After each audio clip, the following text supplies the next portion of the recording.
Hello, welcome to Obee Sports Talk Show. I am your host, Obee. As many of you guys know, I went 5-3 on my bowl predictions. I probably should have done better if I would have had enough common sense not to pick Cincinnati. That was a little bit of a stretch. Sorry the mess in here. You can see there's a mess a little bit in the background. But we just wanted to test out this camera here a little bit and give a little update. The Browns are now have a president, a general manager, and a head coach. Mike Holmgren will be the president, and general manager Tom Heckert will consume the general manager roles, and they did keep Eric Mangini. Now the question becomes, what will this team do? Now, obviously, we need to sign Joshua Cribbs. We all know that. You know that. I know that. There's no other way to say it. If a guy wants a new contract, let's try to figure a way to give it to him. But here's the other take, too. He committed to this team. We do not have to pay him. We don't have to trade him. We can make him sit on his keister for a few years and not play. If that's what he wants to do, that's what we can make him do. We don't need to give him a contract. Yeah, he deserves one, and I'm not going to say he does it because he does. That's where that stands right there on that. The Browns also have some big decisions to make. What do we do with a lot of these guys? You know, we got a lot of guys. Maybe we could try to trade them now and try to beef our status of getting better players in here. Obviously, we need some receivers, maybe some more offensive linemen, and obviously maybe some defensive backs. So maybe that's one of those things you can try to say, well, I got this guy, he came along strong, how would you like to trade for him? Or maybe trade some of our draft picks. A lot of times it's not the best way to do is go about drafting young guys. Maybe we need to try to trade some of those draft picks and see if we can get some veteran guys in here. Maybe they could teach our younger guys a little something.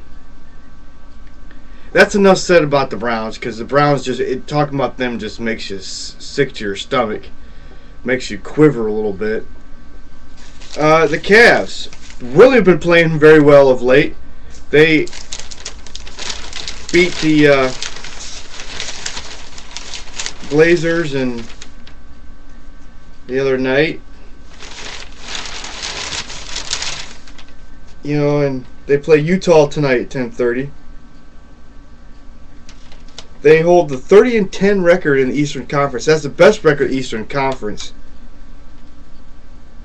And they are roughly played one more game than the Lakers, so they're in the win column. They are tied with the Lakers for the best record overall.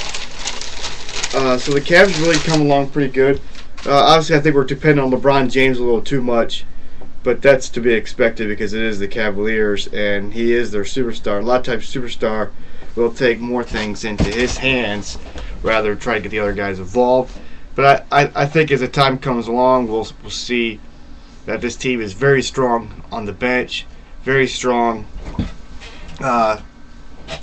defensively. I mean, we're playing much better defensively. Offensively, I think we still got a lot to do. We still got to try to figure out best scenarios for situations when LeBron and Mo Williams sit. See, a lot of times that's when teams make the run on us. So that's about the Cavs. They're doing a very good job, and hopefully they can keep up the good work. The Indians invited a bunch of young guys to camp and also brought Mark Gruzelanek in to try to compete for one of the utility positions. But I think if I'm them, I think I'd maybe take a look at, again, maybe Josh Barfield. I think Josh Barfield could be a very good player for him.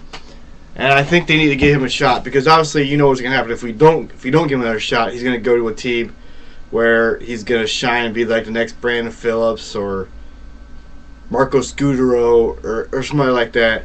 So obviously I think the Indians, maybe they need to give Barfield another look. Let's give Andy Marte another look. I think Marte has deserved it for the way that he's been, the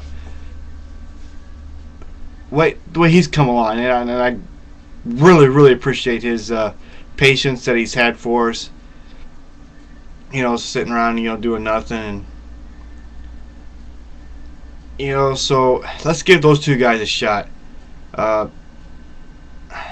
Austin Kearns, Shirley Duncan that we just picked up. I'm not so sure about those guys, what they're going to be able to bring to the table, because we got so many young guys. Maybe it's time to bring them up and see what they can do, rather than going with these other guys. These guys that been injured or getting too old. Let's give our younger guys a shot. We're at a stage right now where we need to figure out what our young guys can do, and then maybe we can trade them somewhere down the line and get some veteran guys in here to improve this team. I just don't know about that, bringing these other guys in. I can't say I agree with it. I really don't have anything else to talk about other than I'm just wanted to congratulate myself on going 5-3. I know a lot of people probably did not think I made any right picks, but 5-3, that's pretty good.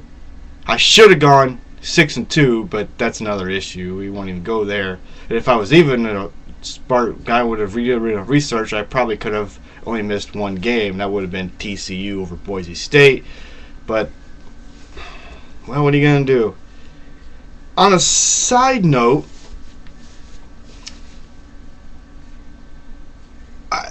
it's getting to the point now where we're getting close to, obviously, we got another month before spring training starts.